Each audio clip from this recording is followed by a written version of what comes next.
Good evening भाई लोग, good evening. चलो बेटा जल्दी से कनेक्ट हो जाओ एक बार और फिर सेशन को शुरू करते हैं।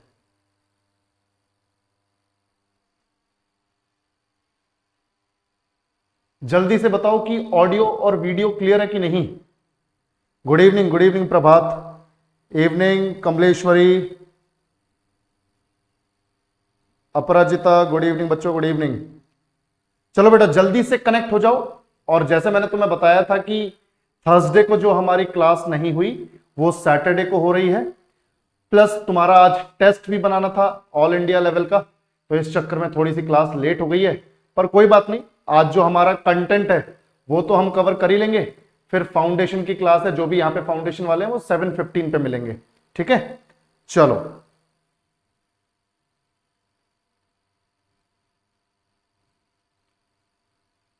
बिल्कुल बिल्कुल, वो टेस्ट की वजह से हो गई, कोई बात नहीं। मैं तो तुम्हें पूरा टाइम दूंगा, पूरा जो हमारा कंटेंट है वो तो तुम्हें पूरा ही मिलेगा, है ना।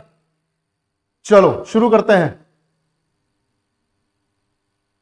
चलो कोई बात नहीं, कोई बात नहीं। अबे मेरी तरफ से सॉरी यार, मैं लेट हुआ हूं, तुम कहां लेट हुए हो। चलो बेटा आज हमारे पास जो टॉपिक है वो है ट्रांसपोर्टेशन इन इंडिया, भारत में यातायात। और उसमें भी जो पहला टॉपिक है ट्रांसपोर्टेशन में, रोड ट्रांसपोर्ट है।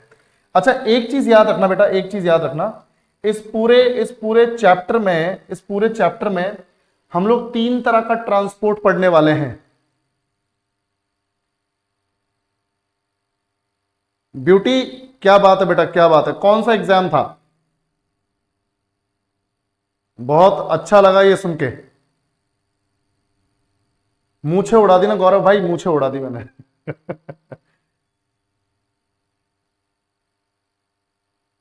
अच्छा अच्छा ठीक है, बहुत बढ़िया बहुत बढ़िया। चलो मतलब पढ़ाई का कुछ फायदा हो रहा है ना। चलो अभी तो देखो बेटा, जब ये पूरा खत्म होगा ना एटीएम और अपना फाउंडेशन वगैरह, ऐसा धमाकेदार कंटेंट तुम्हें मिल रहा है कि मजा आ जाएगा। देखो रोड ट्रांसपोर्ट के अलावा हम लोग रेल ट्रांसपोर्ट भी पढ़ने वाले हैं, ठीक है। रेल ट्रांसपोर्ट भी पढ़ने वाले हैं, यानी रेल परिवहन। उसके अलावा हम वाटर ट्रांसपोर्ट यानी कि जल परिवहन ये भी पढ़ने वाले हैं। और एक है अपना पाइपलाइंस वाला चैप्टर। कौन सा है बच्चों? पाइपलाइंस वाला चैप्टर, वो भी हम पढ़ेंगे। तो ट्रांसपोर्टेशन में बढ़िया कवर कर जाएंगे, टेंशन लेने की जरूरत नहीं है। अच्छा औशिक बोल रहा है कि सर आफ्टरनून वाला नहीं हुआ क्या। बेटा देखो ये वाली सैटरडे संडे तो क्लासेस होती नहीं है, ज्योग्राफी की तो चली रही है अपनी, कोई मिस तो हुई नहीं। ये जो मिस हुई थी थर्सडे को, उनको कंपनसेट किया जा रहा है सैटरडे को। अदरवाइज अपनी क्लासेस मंडे टू फ्राइडे चलती है ना, सैटरडे संडे ऑफ रहता है। बिल्कुल बिल्कुल, मेडिवल और एंशियंट का नहीं हुआ है, होगा, वो भी होगा, टेंशन ना लो। चलो भाई ध्यान से। तो अब हमारे पास जो ये पूरा चैप्टर है रोड ट्रांसपोर्टेशन इन इंडिया, इसको कवर करते हैं बच्चों।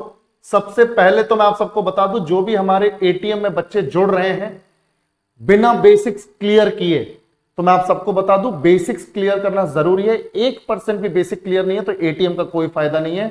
तो एटीएम ठीक है, अच्छी बात है, आपने ले लिया, प्रैक्टिस के लिए बहुत बढ़िया है, पर उससे पहले फाउंडेशन जरूर ले लेना अगर बेसिक्स क्लियर नहीं है। वरना एटीएम में प्रैक्टिस का कोई मतलब नहीं। कितने क्वेश्चन याद रखोगे यार, कितने ऑप्शंस याद रखोगे, कितना कंटेंट याद रखोगे। तो पहले थ्योरी क्लियर करो और फिर ऑटोमेटिकली क्वेश्चंस होंगे, ठीक है। तो अभी तक भी कोई ऐसे हैं जिन्होंने बेसिक्स क्लियर किए बिना एटीएम लिया है, तो फटाफट से फाउंडेशन लो। 1 महीने तक इसकी एक मान के चलो कि अभी लाइफ है, क्योंकि इसके बाद तो ये बर्डन बन जाएगा। 1 महीना अभी सही टाइम है फाउंडेशन खरीदने का, ठीक है। चलो पहला question, the east west corridor connect Silchar in Assam with which city in Gujarat. East west corridor यानी पूर्व पश्चिम कॉरिडोर, इसको क्या बोल देंगे? पूर्व पश्चिम कॉरिडोर। कॉरिडोर का मतलब है रास्ता। पूर्व पश्चिम कॉरिडोर असम में सिलचर को गुजरात में किस सिटी से जोड़ता है? सभी लोग जल्दी से रिस्पॉन्ड करो भाई। अच्छा एंशियंट भी हो गया, हाँ मेडिवल हो जाएगा डोंट वरी।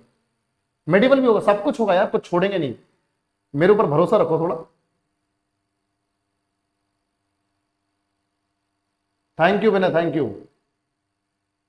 पोरबंदर से, very good very good, answer हो गया, आंसर हो गया पोरबंदर। आंसर हो गया पोरबंदर। ठीक है बच्चों, आंसर है पोरबंदर। अगर मैं तुम्हें बताऊं कि ये ईस्ट वेस्ट कॉरिडोर क्या है, तो मैं आप सबको बता दूं कि बेसिकली उत्तर से दक्षिण को और पूरब को पश्चिम से, है ना भाई, इन चारों दिशाओं को दो कॉरिडोर से कनेक्ट किया गया है। इसे बोलते हैं उत्तर दक्षिण कॉरिडोर, इसे बोलते हैं पूर्व पश्चिम कॉरिडोर, ताकि चारों दिशाएं भारत की रोड के थ्रू कनेक्ट हो जाएं। तो इधर तो श्रीनगर है, उत्तर में तो जम्मू एंड कश्मीर की कैपिटल श्रीनगर है, और इधर है कन्याकुमारी, तमिलनाडु में कन्याकुमारी। ठीक है, कन्याकुमारी। इधर पूर्व में असम का सिलचर है, और इधर पश्चिम में गुजरात का पोरबंदर है, पोरबंदर है। मैं अभी सबको इन चारों सिटीज को मार्क करके बताता हूं तुम्हें। बेसिकली ये जो ईस्ट वेस्ट कॉरिडोर और north south corridor, north south east west corridor जो है, ये 1999 में 1999 में हमारे जो फॉर्मर प्राइम मिनिस्टर हैं अटल बिहारी वाजपेयी जी, उन्होंने लॉन्च किया था। 1999 में ये पूरा का पूरा प्रोजेक्ट चालू हो गया था भारत की चारों दिशाओं को कनेक्ट करने के लिए रोड से। तो former prime minister late Shri Atal Bihari Vajpayee ji, ठीक है, अटल बिहारी वाजपेयी जी ने यह शुरू किया था बच्चों। बहुत ही जबरदस्त नेता थे हमारे, बहुत ही जबरदस्त प्राइम मिनिस्टर थे। तो अटल बिहारी वाजपेयी जी ने यह प्रोग्राम 1999 में लॉन्च किया था, और अभी तक भी ये चल रहा है, ऑन गोइंग प्रोजेक्ट है, अभी तक भी चल रहा है। ठीक है, इस प्रोजेक्ट की अगर मैं लेंथ की बात करूं तो भैया उत्तर दक्षिण कॉरिडोर, उत्तर दक्षिण कॉरिडोर लगभग 7300 किलो, उत्तर दक्षिण तो पूरा 4000 किलोमीटर लंबा है, लगभग 4000 किलोमीटर लगभग, और ये 3300 किलोमीटर लंबा है। तो यानी टोटल जो लेंथ है इस पूरे प्रोजेक्ट की, north south east west corridor की, north south east west corridor की जो टोटल लेंथ है बच्चों, वो है 7300 किलोमीटर, है ना भाई। 3300 ये वाले और 4000 ये वाले, तो टोटल 7300 किलोमीटर। और इसमें से अभी तक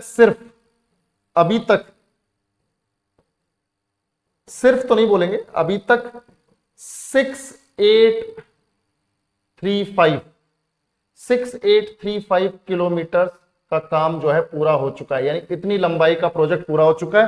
थोड़ा और बचा है, लगभग 500-600 किलोमीटर का और बचा है, इतना हो चुका है। ठीक है, चलो एक बार जल्दी से देख लेते हैं मैप पर।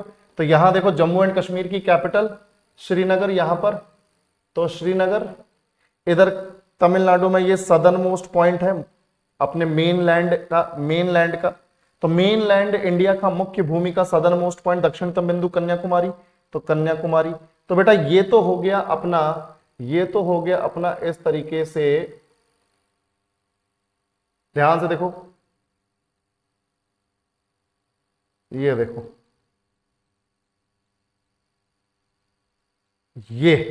ये है अपना नॉर्थ साउथ कॉरिडोर श्रीनगर से कन्याकुमारी, और इसकी लंबाई है 4000 किलोमीटर।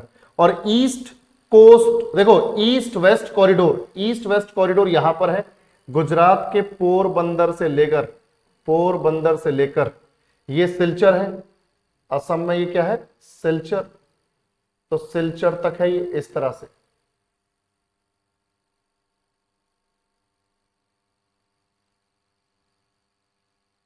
ये देखो, ये हो गया अपना ईस्ट वेस्ट कॉरिडोर, इसकी लंबाई कितनी है, 3300 किलोमीटर। तो टोटल प्रोजेक्ट हो गया 7300 किलोमीटर लंबा। बाकी कोई मुझे बता सकता है इन दोनों का जंक्शन कहां पर है, दोनों मिल कहां पे रहे, जल्दी बताओ। अनामिका बेटा लाइव क्लास के बाद ना थोड़ा मान के चलो 24 आवर्स का टाइम लगता है क्लास को प्रोसेस होने में, और फिर ये रिकॉर्डेड फॉर्म में आ जाता है।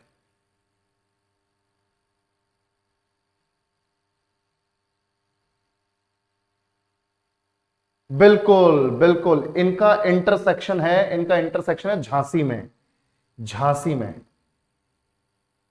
ये झांसी उत्तर प्रदेश में, झांसी में इंटरसेक्शन है बच्चों। ठीक है, झांसी में मिलते हैं दोनों। आई होप आपको समझ में आया हो। ठीक है, चलो आगे बढ़ते हैं। अब देखो भाई, इसके बाद हमारे पास next question, clearance of snow in high altitude areas is undertaken by, ऊंचाई वाले क्षेत्रों में बर्फ हटाने का कार्य किया जाता है किसके द्वारा, जल्दी से बताओ।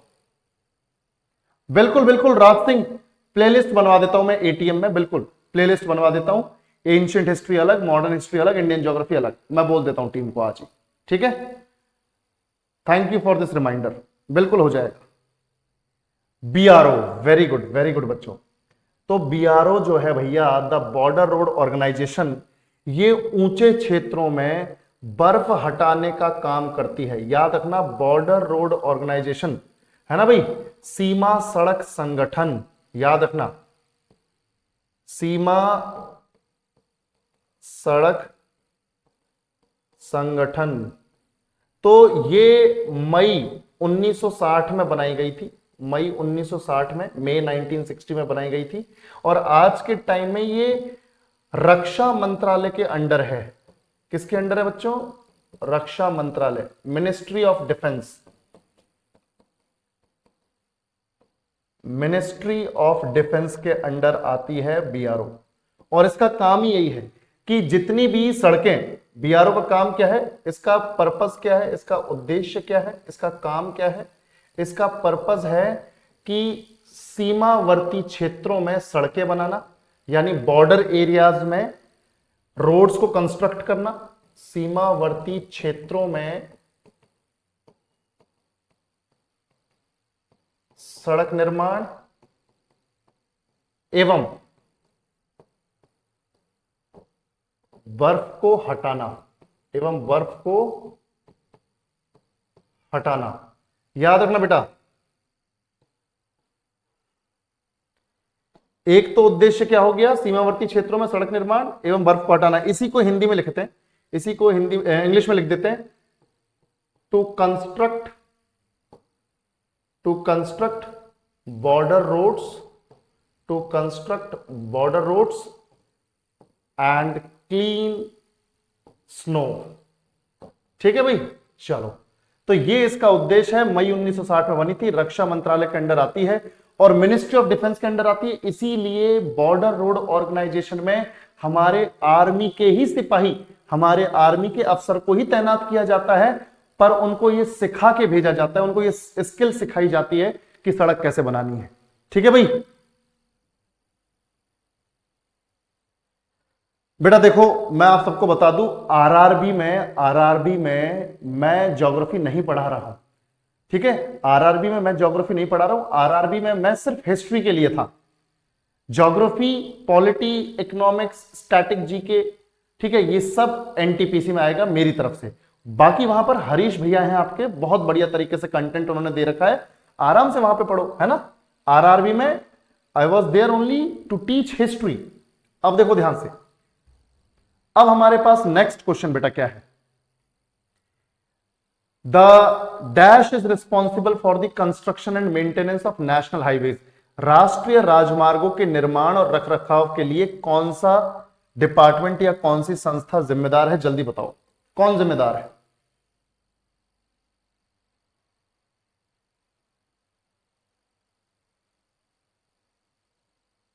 जल्दी बताओ। कोई बफरिंग नहीं हो रहा है बेटा, एक बार इंटरनेट चेक कर लेना बेटा, रिफ्रेश कर लेना। बहुत बढ़िया, केंद्र सरकार। मैं फिर बोल रहा हूं, देखो जो भी लोग हमारे साथ जुड़े हुए हैं एटीएम में, उनके बेसिक्स क्लियर हैं, इसलिए वो फटाफट से जवाब दे देते हैं। ठीक है, तो जिनको थोड़ी समस्या आ रही है तो बेटा मतलब बेसिक्स क्लियर नहीं है, तो बेसिक्स क्लियर कर लेना। और मुझे एक बात बताओ बे, यस और नो में बताना, मैं क्लियर दिख रहा हूं, ये क्लियर दिख रहा है कि नहीं, मैं और बोर्ड दोनों क्लियर दिख रहे हैं कि नहीं, यस और नो?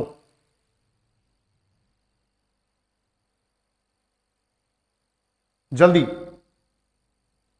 चलो बहुत बढ़िया। हाँ, मुझे लग रहा था कहीं बोर्ड ससुरा ब्लर हो जाए। चलो भैया, बिल्कुल। तो सेंट्रल गवर्नमेंट, भाई सेंट्रल गवर्नमेंट नेशनल हाईवेज यानी राष्ट्रीय राजमार्ग बनाने के लिए रिस्पॉन्सिबल है। पहले मैं आपको एक छोटा सा एक बैकग्राउंड देता हूं, ध्यान से सुनो। भारत में, भारत का जो रोड नेटवर्क है, भारत का जो रोड नेटवर्क है, यानी भारत में जो सड़कें बनी हुई हैं उनकी लंबाई बताता हूं। भारत का रोड नेटवर्क की लेंथ कितनी, देखो भारत का रोड नेटवर्क 63,31,791 किलोमीटर है। 2022 तक का डेटा मैंने आपको दिया है, 2023 और 2024 का डेटा अभी नहीं आया है, पर मैंने तुम्हें 2022 तक का डेटा दे दिया है कि 63,31,791 किलोमीटर। ठीक है, तो 63,31,791 किलोमीटर लॉन्ग है हमारे भारत का रोड नेटवर्क।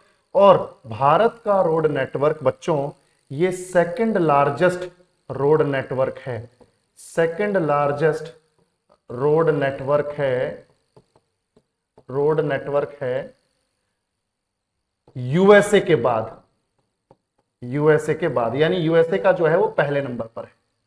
तो सेकंड लार्जेस्ट रोड नेटवर्क है पूरे वर्ल्ड में यूएसए के बाद। विश्व का दूसरा सबसे बड़ा रोड नेटवर्क है अपने इंडिया का। और अब तुम बोलोगे सर ये तो टोटल सड़कों की लंबाई हो गई, नेशनल हाईवेज की लंबाई कितनी है इसमें? तो मैं आपको बता दूं बच्चों, आज के टाइम में हमारे पास लगभग 599 नेशनल हाईवेज हैं, राष्ट्रीय राजमार्ग हैं, नेशनल हाईवेज हैं। राष्ट्रीय राजमार्ग कितने हैं बच्चों अपने पास? 599। ठीक है, 599 है। अब मेरी बात सुनो, नेशनल हाईवेज 599, ठीक है, और इन नेशनल हाईवेज की लंबाई 63,31,791 में से कितनी है? इनकी लंबाई की अगर बात करें, नेशनल हाईवेज की लंबाई की बात करें तो यह है 1,61,350 किलोमीटर, यानी 63,31,791 में से सिर्फ 1,61,350 किलोमीटर लंबे अपने नेशनल हाईवेज।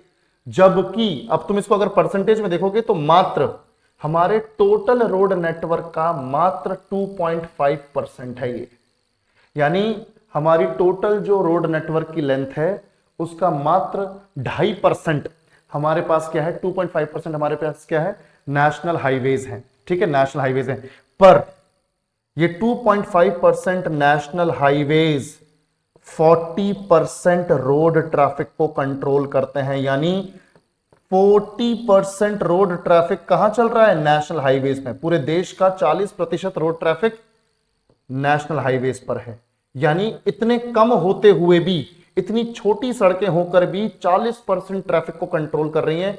ये बड़ी बात है बेटा, ये बड़ी बात है। तो तुम समझ सकते हो नेशनल हाईवेज कितने इंपॉर्टेंट है हमारे लिए। ठीक है भाई, चलो, बिल्कुल बिल्कुल समझ में आया सबको? बहुत बढ़िया, बहुत बढ़िया।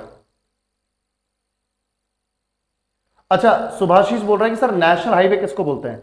बेटा नेशनल हाईवे का मतलब है जो देश की इंपॉर्टेंट सिटीज को आपस में कनेक्ट करते हो ऐसी सड़कें, है ना। देश की जो इंपॉर्टेंट सिटीज हैं, सिर्फ एक स्टेट की नहीं, देश की अलग अलग इंपॉर्टेंट सिटीज को कनेक्ट करने वाली सड़कों को बोलते हैं नेशनल हाईवेज। ठीक है, बिल्कुल। तो ये केंद्र सरकार, अब केंद्र सरकार रिस्पॉन्सिबल है नेशनल हाईवेज बनाने के लिए। केंद्र सरकार के अंडर भी एक डिपार्टमेंट है, national highways authority of India. ठीक है भाई, ध्यान से देखो क्या नाम है, एनएचएआई। एनएचएआई का मतलब क्या है? National highways authority of India.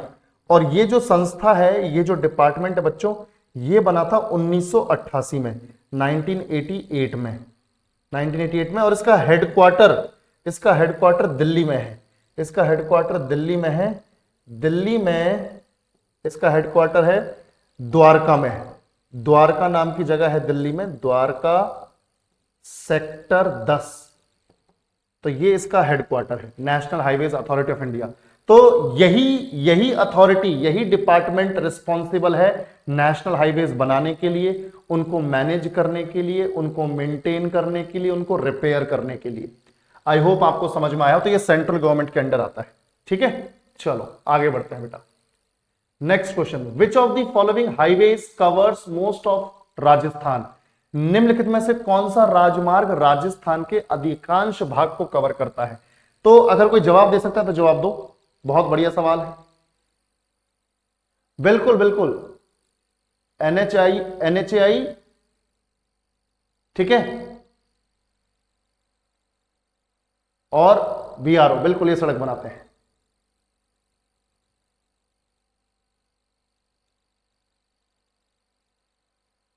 एलशिप बाबू क्या बोल रहे हो, समझ में नहीं आ रहा है?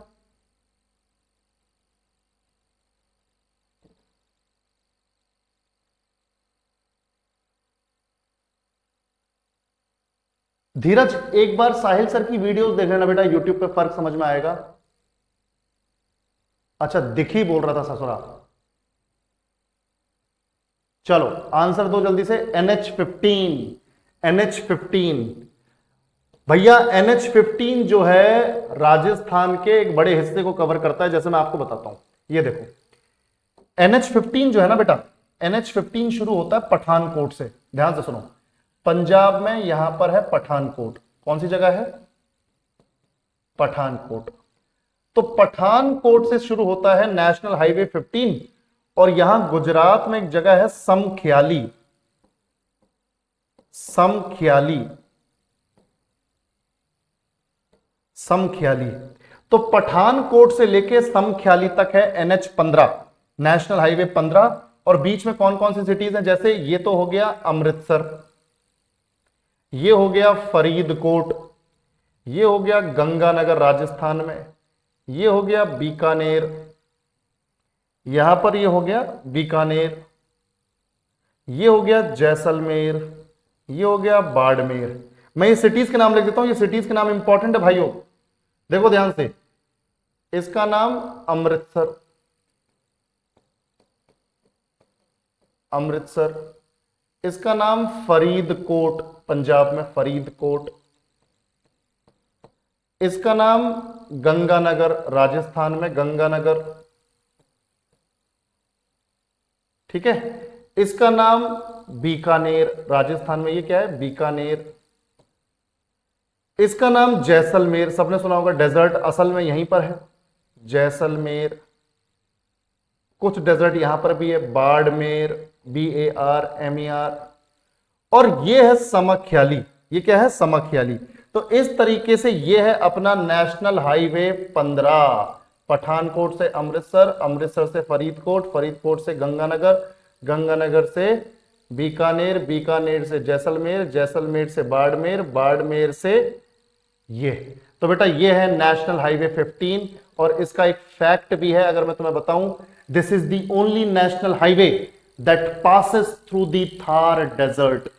थार रेगिस्तान से गुजरने वाला भारत का एकमात्र national highway, only national highway to pass through Thar desert. Thar रेगिस्तान से गुजरने वाला भारत का एकमात्र नेशनल हाईवे। याद रखोगे बच्चों, यह है NH15। और बीच की सिटीज कई बार पूछ ली जाती हैं कि ऐसे सवाल पूछते हैं कि 4 सिटीज के नाम दे देंगे और बोल देंगे इनमें से कौन सी सिटी NH15 का हिस्सा नहीं है। ठीक है भाई, जल्दी जल्दी। अबे इंटरनेट सही तो चल रहा है, क्या दिक्कत है? कहीं बफरिंग नहीं हो रही, साला कुछ भी बोल रहे हो क्या?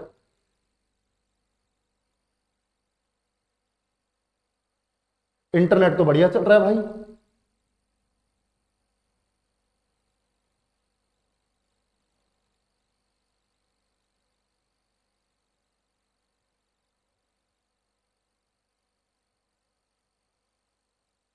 एक सेकंड, एक सेकंड, एक सेकंड रुक जाओ, थोड़ा सा रिफ्रेश कर लो सब।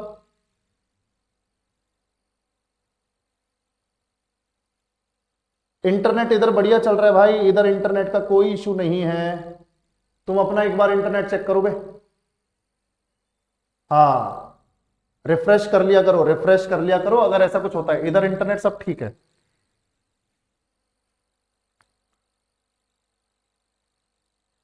चलो बढ़िया बढ़िया, मैं रिपीट कर दूंगा, कोई दिक्कत वाली बात नहीं। अबे तुम लोड ना ले किया करो, ठीक है, हम हैं लोड लेने के लिए, ठीक है। तो मैंने तुम्हें क्या बताया, मैंने तुम्हें बताया कि नेशनल हाईवे 15 पठानकोट पंजाब से शुरू होता है और गुजरात के समख्याली तक जाता है, और बीच में पंजाब में अमृतसर, फरीदकोट, राजस्थान में गंगानगर, बीकानेर, जैसलमेर, बाड़मेर पड़ते हैं। और ये नेशनल हाईवे 15 अकेला ऐसा नेशनल हाईवे है जो थार डेजर्ट से गुजरता है। Only national highway to pass through Thar desert. सबको समझ में आया तो रिस्पॉन्ड करो बेटा।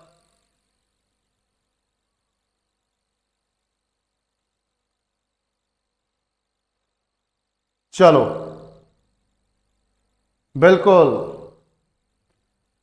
तो ये हो गया NH15, ठीक है, हमारा आंसर तो हो गया।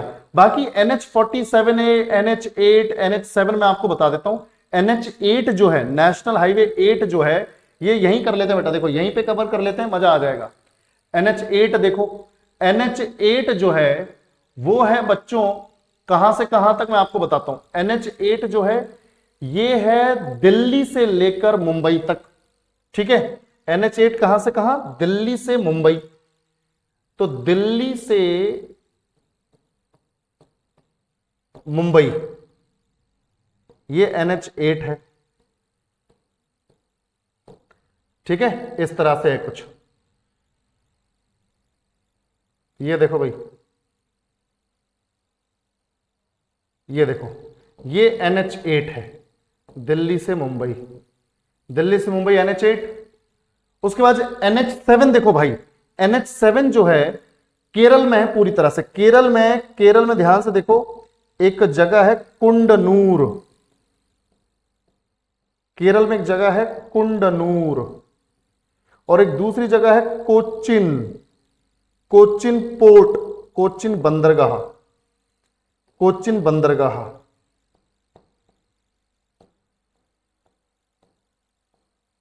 कोचिन पोर्ट। तो कुंडनूर टू कोचिन, कुंडनूर टू कोचिन, ध्यान से देखो बेटा, कुंडनूर टू कोचिन, ये सड़क है एक छोटी सी, इसे बोलते हैं NH47A। ये भारत का सबसे छोटा नेशनल हाईवे है, shortest national highway of India. सबसे छोटा नेशनल हाईवे है कुंडनूर से कोचिन, सिर्फ 6 किलोमीटर लंबा है, सिर्फ 6 किलोमीटर लंबा। बाकी लॉन्गेस्ट कौन सा है वो अपने आप अगले क्वेश्चन में आ जाएगा, ठीक है, टेंशन ना लो। बिल्कुल ठीक है, दिल्ली टू मुंबई NH8। चलो, और बाकी यहां पर हो गया कुंडनूर से कोचिन पोर्ट तक, कोचिन बंदरगाह तक NH47 है, 6 किलोमीटर लंबा, shortest national highway of India, सबसे छोटा राष्ट्रीय राजमार्ग, सबसे छोटा राष्ट्रीय राजमार्ग। और एक लास्ट पढ़ते हैं NH7, है ना, NH15 हो गया, NH8 हो गया, NH47 है, एक लास्ट पढ़ते हैं NH7। भैया ये NH7 यहां से देखो, ये इधर वाराणसी है, इधर क्या है बच्चों, वाराणसी। तो वाराणसी से लेकर नीचे कन्याकुमारी तक, नीचे कन्याकुमारी तक मैं लिख देता हूं के, कन्याकुमारी तक के, वाराणसी से कन्याकुमारी, ये है NH7, याद रखना, ठीक है। चलो, तो ये हो गया NH7, ये हमारे क्वेश्चन का पूरा सब कुछ यहां पे हमने कवर कर दिया। तो ये हो गया हमारा question, which place is linked by national highway 1, कौन सा स्थान राष्ट्रीय राजमार्ग 1 से जुड़ा हुआ है। जल्दी से जवाब दो सभी लोग, मैं तब तक जरा पानी पी लेता हूं जल्दी। NH1 कहां से कहां तक,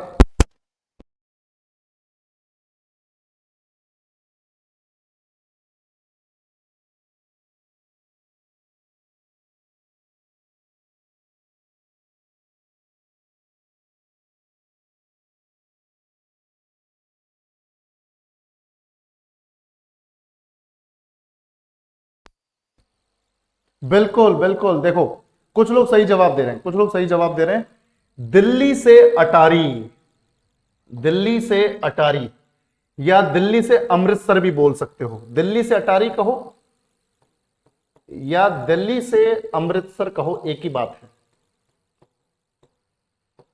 दिल्ली से अटारी या दिल्ली से अमृतसर, ठीक है।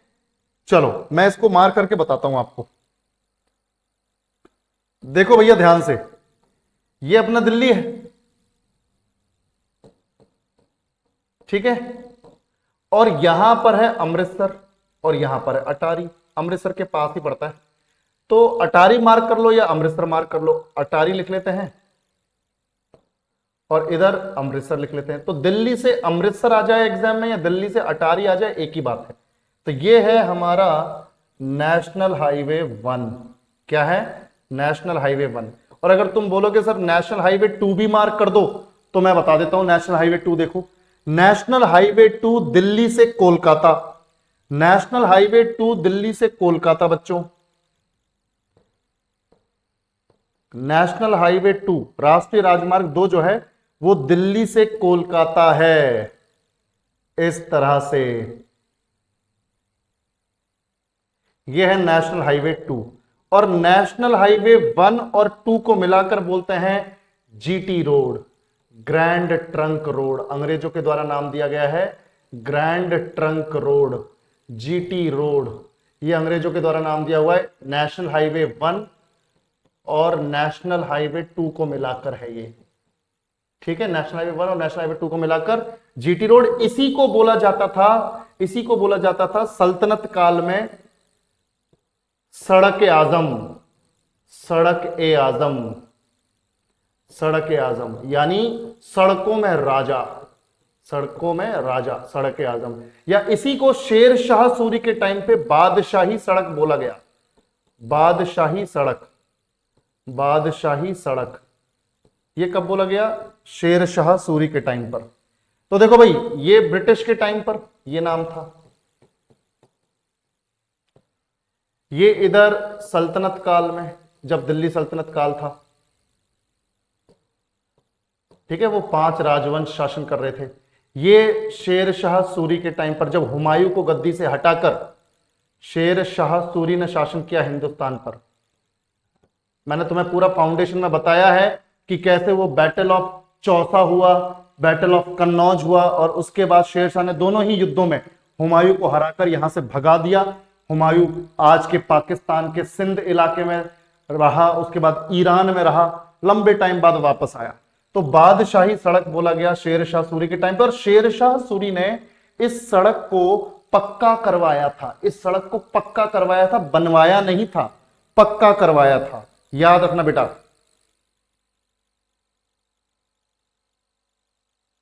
ठीक है भाई, बिल्कुल।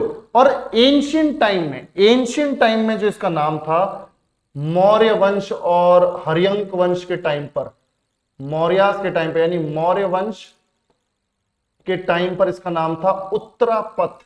एंशियंट टाइम में इसका नाम क्या था? उत्तरापथ, उत्तरापथ। और ये सिर्फ आज तो तुम्हें अटारी से कोलकाता तक दिखती है या अमृतसर से कोलकाता तक दिखती है, पर एक्चुअल में जब ये उत्तरापथ हुआ करती थी तो ये कहां से कहां तक थी मैं आपको बताता हूं।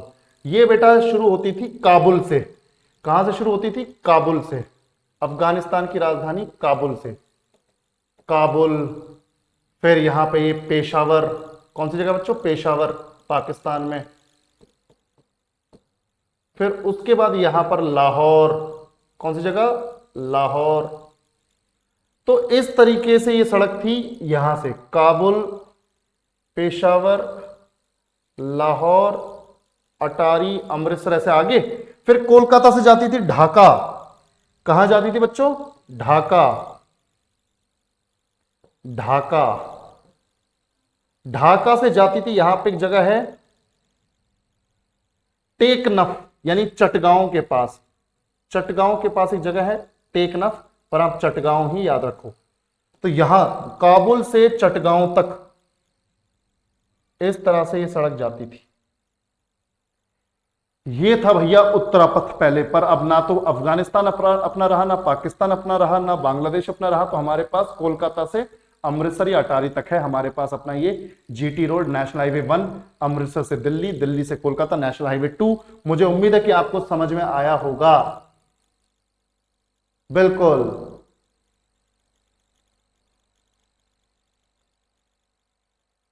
ओए, कल क्लास नहीं होगी, कल क्लास नहीं होगी, कल छुट्टी है। कल आराम से अपना संडे एंजॉय करो, रिवीजन करो, जो करना है करो, ठीक है। आज ही है क्लास।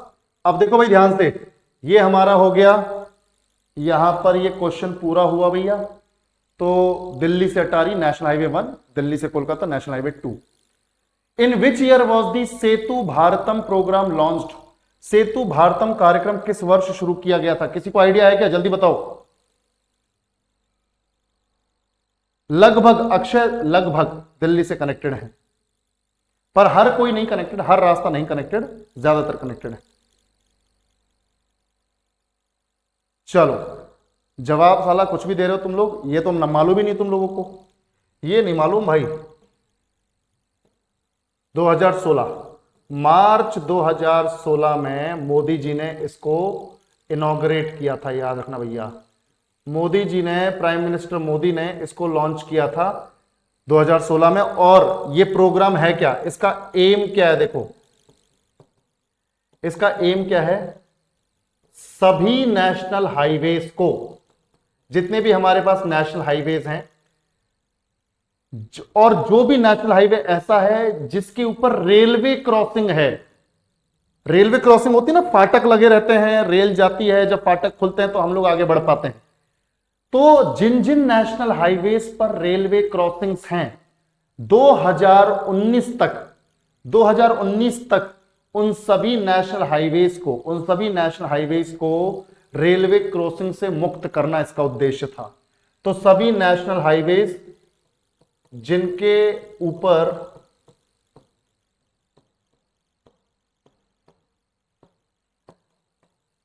रेलवे क्रॉसिंग्स थी, रेलवे क्रॉसिंग्स थी, उन सभी नेशनल हाईवेज को,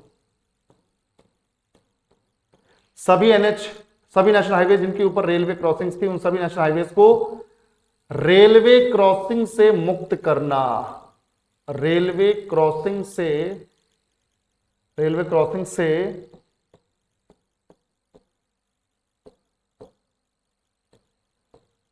मुक्त करना। समझ में आया बच्चों?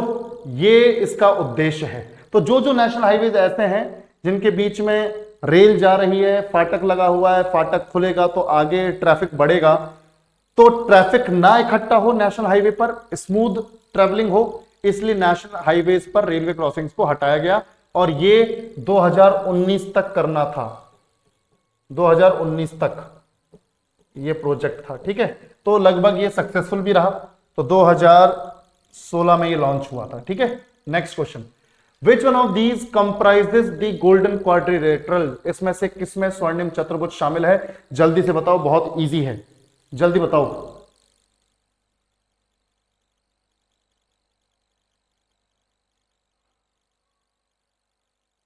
जल्दी बताओ भाई।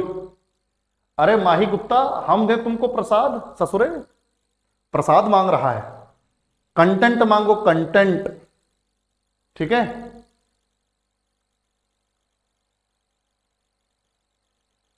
चलो बहुत बढ़िया। दिल्ली मुंबई चेन्नई कोलकाता, दिल्ली मुंबई चेन्नई कोलकाता। चलो भाई ध्यान से देखो, दिल्ली मुंबई चेन्नई कोलकाता, 4 सिटीज को कनेक्ट करने के लिए 1999 में, 1999 में ये प्रोजेक्ट लॉन्च किया था, वही हमारे फॉर्मर प्राइम मिनिस्टर अटल बिहारी वाजपेयी जी ने।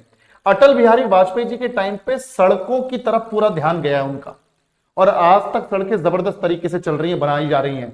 नितिन गडकरी जो हैं, नितिन गडकरी जो हमारे minister of road transport and highways हैं, वो बहुत जबरदस्त तरीके से काम कर रहे हैं।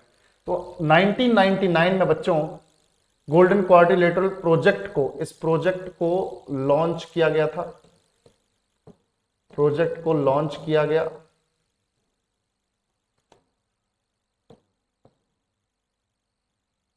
लॉन्च किया गया और ये बनने वाला था 2006 में, 2006 में ये पूरा होने वाला था, पर पूरा नहीं हो पाया क्योंकि जमीन एक्वायर करने में, लोगों से, पब्लिक से जमीन एक्वायर करने में, अधिग्रहण करने में बहुत टाइम लग गया, फॉर्मेलिटीज पूरी करने में बहुत टाइम लग गया।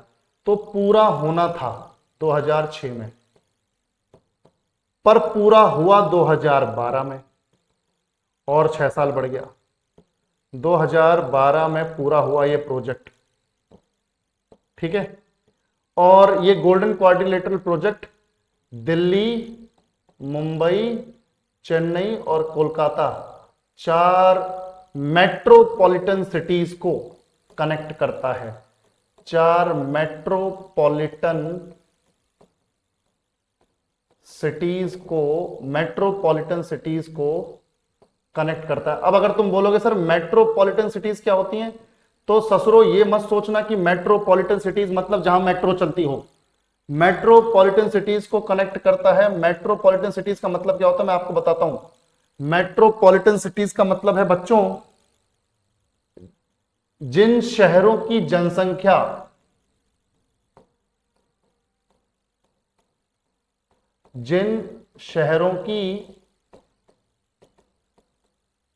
जनसंख्या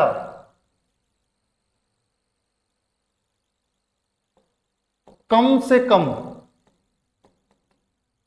10 लाख हो, 10 लाख हो, ठीक है, वो होते हैं मेट्रोपॉलिटन सिटीज।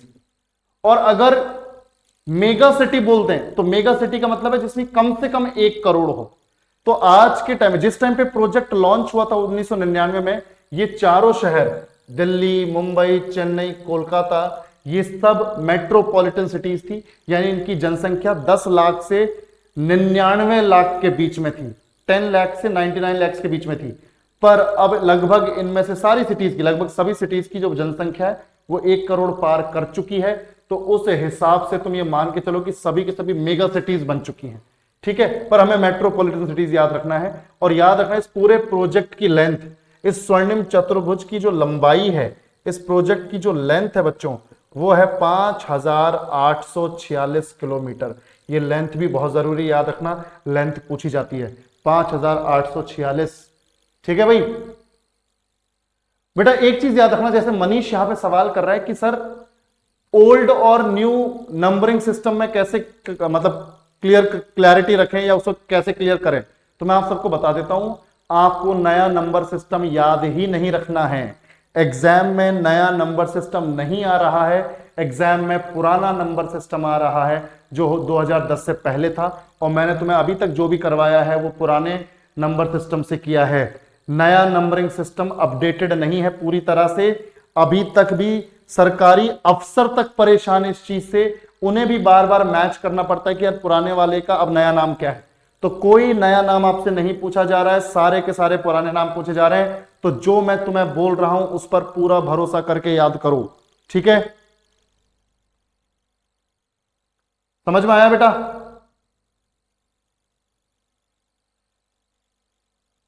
चलो, थैंक यू विश्वजीत।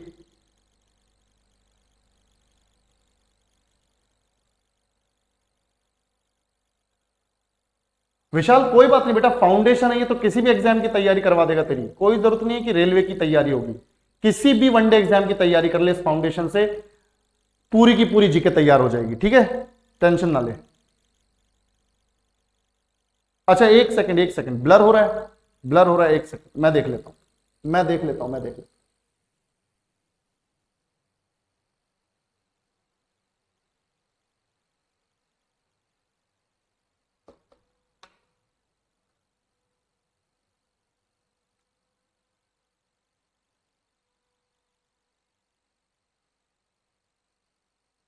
अब नहीं होगा, अब नहीं होगा भाई, अब ब्लर नहीं होगा, ठीक है। चलो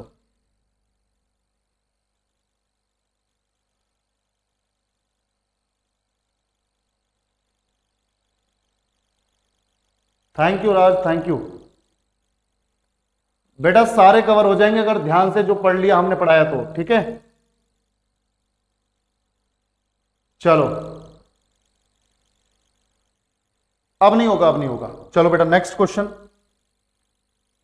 पहले इसको एक बार फटाफट से बना देता हूं मैं, है ना, फटाफट से बना देता हूं। ये जैसे दिल्ली है अपना, ये दिल्ली है, अभी भी हो तो बता देना, ठीक है, करेक्ट कर लेंगे, कोई दिक्कत नहीं। दिल्ली, मुंबई, अभी क्योंकि नया नया स्टूडियो सेट किया है ना, तो हल्की फुल्की सेटिंग्स मुझे भी थोड़ी कम मालूम है, मैं करवा लूंगा इसे सही। दिल्ली, मुंबई,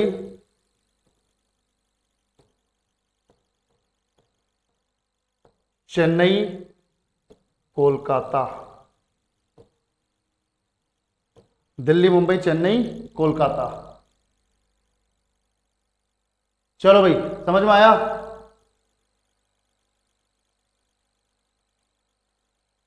हाँ, आगे बढ़ते हैं।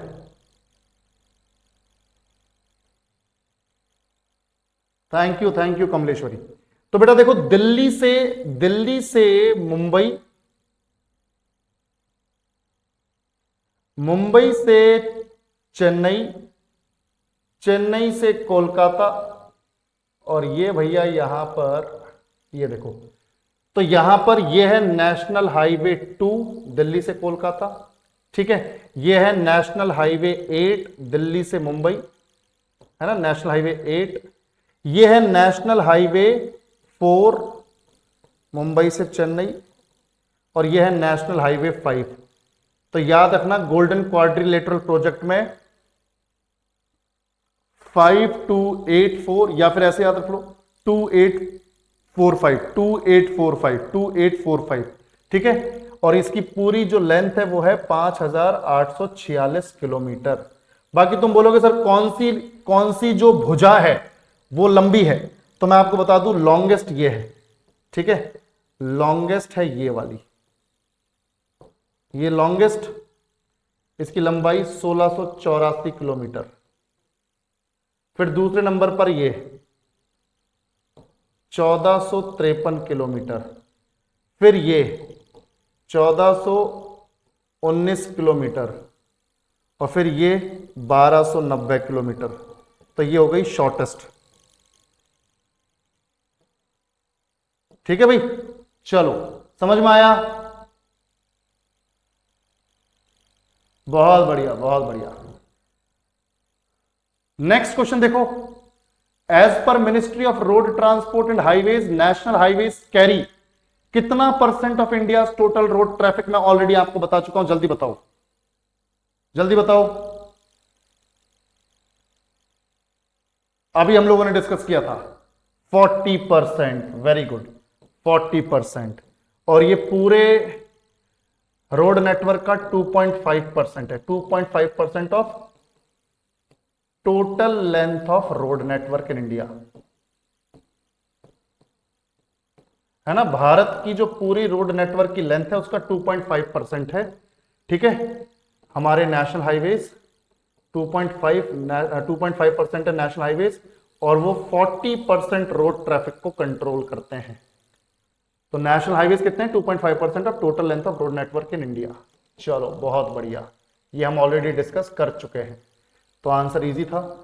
NH44 is the longest national highway route in India and it runs between Srinagar and Kanyakumari.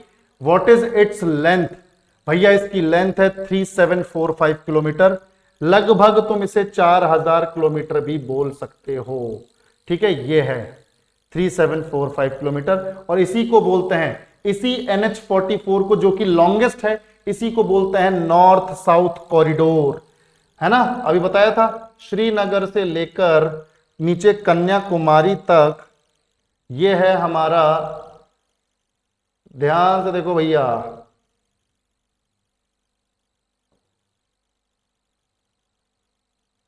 इस तरीके से, ये देखो, ये है NH44, इसी को बोलते हैं नॉर्थ साउथ कॉरिडोर, और यही इसकी लेंथ है, इसकी लेंथ है 3745 किलोमीटर्स। अप्रोक्सीमेटली आप इसको 4000 बोल सकते हो, ठीक है। चलो, यही है लॉन्गेस्ट नेशनल हाईवे इंडिया का, शॉर्टेस्ट 47A, लॉन्गेस्ट 44।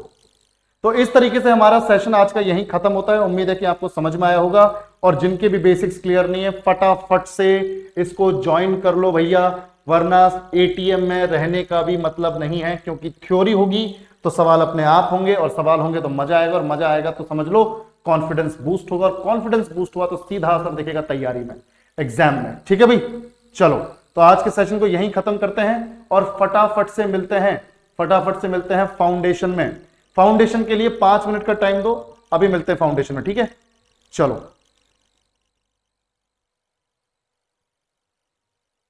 बेटा ऑलरेडी ऑलरेडी डिस्काउंट पे चल रहा है, ठीक है। इसका रेट कुछ और है, पर मैं शुरू से इसे डिस्काउंट पे चला रहा हूं ताकि आप लोग अफोर्ड कर पाओ, ठीक है। चलो thank you, thank you. Aushik, NH5 की लंबाई है 1684, 1684, और NH4 की है 1290, ठीक है। चलो बेटा पुराना स्टूडेंट के लिए, नए स्टूडेंट के लिए कोई डिस्क्रिमिनेशन नहीं, कोई भेदभाव नहीं, सबके लिए एक है, ठीक है। चलो